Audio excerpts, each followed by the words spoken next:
Ewane wa mukwano gwange tonkwatako nnyo naawe elimba. Tugende wane wa mukwano gwange tulabe oba anaakuyamba.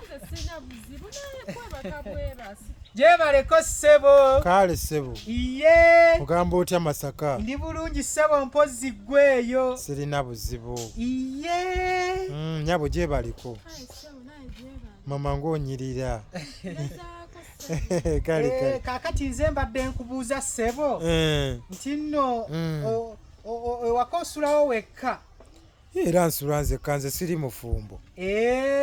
Sinnawasa munnange, nsula nzekka. Tonnawasa. Ssebo. Kirungi.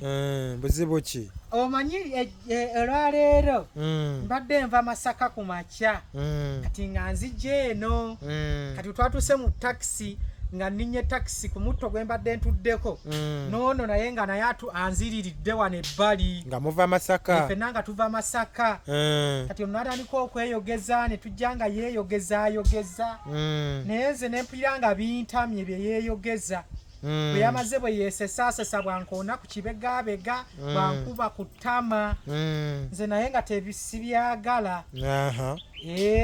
Kati we twatuuse nga we natuuse wali nga nvaamu kati naŋŋamba mbu nno naye ayagala kuviiramu kaawaako yayagala kuwummulamuko mbu agenda kweyongerayo agendera ddala Jjinja naye ayagala kusooka kuwummulamuko kati ne mugamba tewali buzibu kamutwale ewaka agira awummuddemukko kati bwe twatuuse ewaka naŋŋamba mbu nayagala byakulya enjala emuluma ne nzikirira wansi oggula ebyokulya nagenza okukomawo nga ndaba ate ali ku buliri bwange yeebase nga tobo obuliri bwange tebukkirizibwako muntu mulala nze nina omukazi yaŋŋamba nja mmuwasa budde bwonna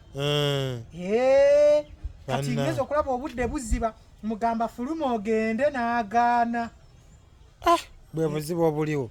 Mugamba genda agaanira ewaka kyokka ate nga nze baŋŋamba nina okubeerawo mpaka omukazi wange wanakkiriza ne muwasa liizi. Omukazi w'ekirooto kyo? Ow'ekirooto kyange liizi. Kati obuzibu obusanzeewa?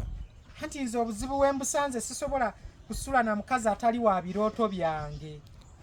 Kati nze lwaki tomundekera n'asula wano? Anti era kyekituleese wano oba osula naye. Kakati tekina buzibu. Ogambye akola atya?